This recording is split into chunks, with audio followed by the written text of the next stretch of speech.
नमस्कार, मैं जितेंद्र चतुर्वेदी। आखिर वो जो नरेंद्र मोदी को सत्ता से बेदखल करने के लिए हाथ मिला रहे थे, ऐसा क्या हो गया कि उनके भीतर खलबली मच गई है। अब सवाल इस बात से भी जुड़ा हुआ है कि आखिर नरेंद्र मोदी ने दांव कौन सा चल दिया जिसकी वजह से जो जुड़ रहे थे वो बिखरते हुए नजर आ रहे हैं।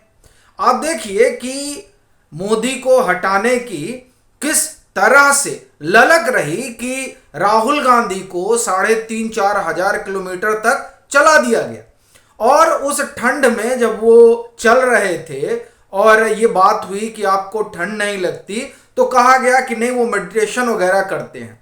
लेकिन अभी लद्दाख जब गए हैं तो तस्वीरें जो आई हैं उसमें तो जैकेट पहने हुए हैं।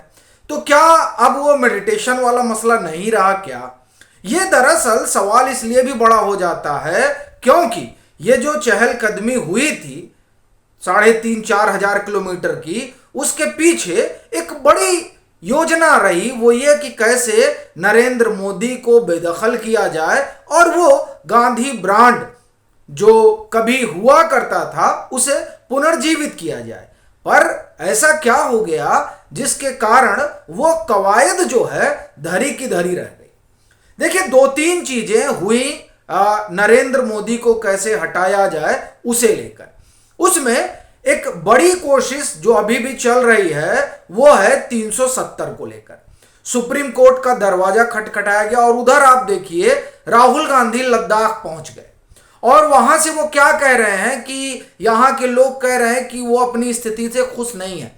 यानी 370 को जो हटाया गया और फिर उसे यूनियन टेरिटरी बनाया गया, दरअसल उस मसले को राहुल गांधी हवा दे रहे हैं और उसके जरिए वो दो तीन बातें कहना चाह रहे हैं या दो तीन नैरेटिव गढ़ना चाह रहे हैं। और उसमें ध्यान रखिएगा, वो चीन वाला भी मसला उठा रहे हैं और कह रहे हैं यहां के लोगों से पूछिए, वो तो कह ही रहे हैं कि अंदर तक आ गए हैं, वो घुस गए हैं। ये तमाम चीजें वो कहकर दरअसल दो तीन मुद्दों पर एक नरेशन तैयार कर रहे हैं। वैसा ही जिस नरेशन को कपिल सिब्बल आगे बढ़ा रहे हैं, जिस नरेशन को फारूक अब्दुल्ला आगे बढ़ा रहे हैं, जिस नरेशन को महबूबा मुफ्ती आगे बढ़ा रही हैं, वो नरेशन क्या है? वो नरेशन है माइनॉरिटी का।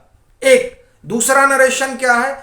ये लोगों में जो आवाम है उस तक ये बात पहुंचाना कि देखिए किस तरीके से अन्याय हो रहा है यहां के लोगों के साथ। तीसरा, अंतरराष्ट्रीय स्तर पर एक माहौल बनाना। चूंकि आपको ध्यान होगा कि ये राहुल गांधी हैं जो जब अमेरिका जाते हैं तो वहां से माइनॉरिटी और दलित विमर्श को गढ़ते हैं और ये वही लोग हैं जो ये बताने जताने और दिखाने की कोशिश करते हैं कि देखिए किस तरह से जो तमाम सुविधाएं गरीब गुरुआ को मिली हुई हैं, जो सुविधाएं आप ये कहें कि जो दलित समाज से हैं, जो पिछड़े समाज से हैं, उन्हें मिली हुई हैं, इस संविधान के जरिए वो संविधान बदलकर उसके छीन लेना चाहते हैं। इस तरीके का भी नरेशन गढ़ा गया और फिर इस नरेशन में जो बड़ी चीज हुई वो ये कि आप देखिए किस तरह से जातीय जनगणना को शामिल कर दिया गया। वो बात जिस बात से खुद कांग्रेस परहेज करती रही हो पंडित नेहरू के समय से, उस बात को भी जोड़ दिया गया ताकि किसी तरीके से नरेंद्र मोदी को हटाया जा सके। लेकिन आप देखिए हुआ क्या, ये जो नरेशन गढ़े गए, ये नरेशन दरअसल एक एक करके औंधे मुंह गिरते दिखाई दे रहे हैं। कैसे? उसी पर मैं एक एक करके बात करता हूं। पहली चीज, 370 को लेकर जो विमर्श ये लोग गढ़ना चाहते थे, दरअसल वो विमर्श अब ऐसा आप ये कहें कि उल्टा पड़ा है कि इनको लेने के देने पड़ने वाले हैं आने वाले दिनों में। क्योंकि जिस तरह से सुप्रीम कोर्ट में संविधान पीठ सुन रही है और जो उसका अपना आर्ग्यूमेंट है, उस आर्ग्यूमेंट से एक बात तो साफ लग रही है कि जिन लोगों ने 370 के सहारे तुष्टीकरण को हवा देने की कोशिश की थी और अपने लिए राजनीतिक बिसात बिछाकर उस पर सवार होकर 2024 में सीट हासिल करने की मुहिम छेड़ी थी, उन्हें गहरा धक्का लगने जा रहा है। दूसरा, ये जो जातीय जनगणना वाली बात छिड़ी, अभी देखिए ये बात उठी थी बिहार से, और बिहार से ये बात अब आ रही है कि नहीं उसको हम लोग सार्वजनिक नहीं करेंगे, वो किसी का भी निजी डाटा है और निजी डाटा को आप पब्लिक डोमेन पर नहीं ला सकते। तब वो जातीय जनगणना हुई क्यों? राजनीति के तहत हुई। उस राजनीति के जरिए दरअसल मंडल पार्टू खेलने की कवायद हुई और यह कोशिश हुई कि किसी तरीके से उस लामबंदी को जो भाजपा के साथ हो गई है नरेंद्र मोदी की अगुवाई में, क्योंकि नरेंद्र मोदी मंडल और कमंडल का अद्भुत जो है वो मिश्रण है और इस मिश्रण को तोड़ने की कोशिश चली और उसी कोशिश के लिए आप ये कहें टूल बनाया गया जातीय जनगणना को।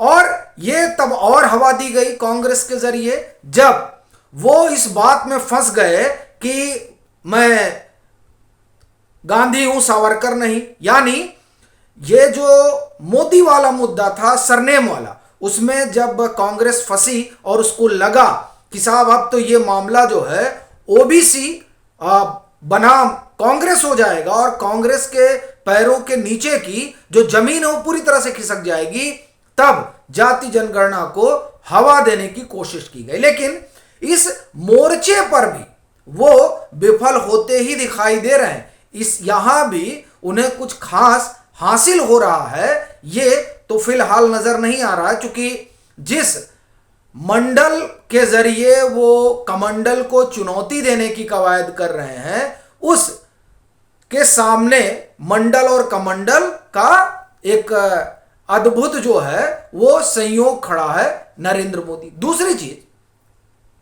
जिस सहारे लग रहा था कि ये लोग आगे बढ़ेंगे, यानी बिहार का जो प्रयोग है वो देश भर में लागू किया जाएगा। अब जो बिहार का प्रयोग हुआ वो बिहार में ही औंधे मुंह गिर रहा है। कैसे? कहा जा रहा है कि नीतीश कुमार, भाई देखिए उनके 17 सांसद है, अब वो 10 सीट पे कैसे लड़ेंगे? उनके 7 सांसदों का क्या होगा? एक दूसरा, नीतीश कुमार इस बात के लिए आए थे कि वो चेहरा बनेंगे। अब ये बात निकल कर आ रही कि चेहरा मोहरा वाली कोई बात नहीं रहेगी। तो ये जो आप कहें कि जातीय जनगणना के जो अगुआ रहे वो अगुआ ही अब चेहरा नहीं रहेंगे, तब ये चुनाव कैसे लड़ा जाएगा? ये एक जो बड़ी चीज रही। तीसरी जो बड़ी चीज यहां पर दिखी और जिसके कारण आप देखिए कि ये सब जो है आप ये कहें कि हड़बड़ाए हुए, वो ये कि इनके जो ये पूरा संशोधित यूपीए है इसके पास ये था कि पश्चिम बंगाल, बिहार, उत्तर प्रदेश और महाराष्ट्र, इन 3 के जरिए जो है अपनी राजनीतिक रोटी सेकी जाएगी और नरेंद्र मोदी को सत्ता से बेदखल करने की जुगत भिड़ाई जाएगी। लेकिन यहां क्या हुआ? महाराष्ट्र में पूरी तरह से इनका महाविकास अघाड़ी बिखर गया और उत्तर प्रदेश में तो हालात ये है कि अगर आप आंकड़ों पर गौर करें तब जब सबसे बेजोड़ गठजोड़ हुआ था उत्तर प्रदेश में सपा और बसपा का, तब भाजपा 62 सीटें जीत पाई थी और आज की परिस्थिति में कोई गठबंधन होता नहीं दिख रहा है।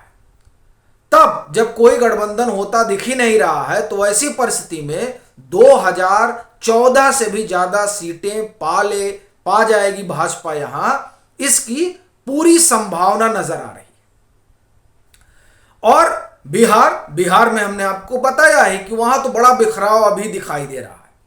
नीतीश कुमार क्या करेंगे ये किसी को नहीं पता है, वो साथ रहेंगे या जाएंगे इसे लेकर भी संशय बना हुआ है, क्योंकि जिस तरीके से अब लालू प्रसाद यादव बिहार की पॉलिटिक्स में एक्टिव हुए हैं वो नीतीश कुमार के लिए तो बहुत अच्छा संकेत नहीं है। और ऐसी परिस्थिति में नीतीश कुमार वहां बने रहेंगे इस पर भी सवाल है, वो कहां जाएंगे इस पर भी सवाल है। लेकिन बिहार का जो मौजूदा गठबंधन है वो उस रूप में रहेगा, इसे लेकर अब संदेह जाहिर किया जा रहा है। पश्चिम बंगाल, कहा जा रहा है कि ममता बनर्जी जो ये संशोधित यूपीए है जिसे I.N.I.D और जो भी है कहा जाता है, तो उसका उनको चेयरपर्सन बनाया जा सकता है। सवाल यह है कि उनका चेयरपर्सन बनाने के बाद क्या पश्चिम बंगाल में जो वाम है वो कांग्रेस के साथ लड़ेगा? एक बात। दूसरी बात, क्या वाम ममता बनर्जी यानी टीएमसी के साथ जाएगा? और अगर नहीं जाएगा तो वहां जब ये त्रिकोणीय मुकाबला होगा तो फिर वहां भाजपा को कैसे नुकसान पहुंचा पाएंगे, वो भी तब जबकि पंचायत चुनाव में भाजपा ने बड़ा बेहतर प्रदर्शन किया है। तो ये जो तमाम चीजें दिखाई दे रही हैं वो साफ बता रही हैं कि जम्मू कश्मीर से लेकर और पश्चिम बंगाल तक और इधर दक्षिण तक जो एक कवायद हुई थी नैरेटिव गढ़ने की, वो दरअसल औंधे मुंह गिर पड़ी है। जो नरेंद्र मोदी और भाजपा का दांव है उसके सामने ये आपसी जो विरोधाभास है, ये विरोधाभास ही इनको डुबा दे रहा है। तो ऐसी परिस्थिति में कोई बड़ा भारी ये चमत्कार कर पाएंगे उसकी संभावना ना के बराबर है। बाकी आपकी अपनी क्या राय है जरूर साझा करें। मतांतर से नहीं जुड़े हैं तो जुड़े, वीडियो को लाइक करें और खूब शेयर करें।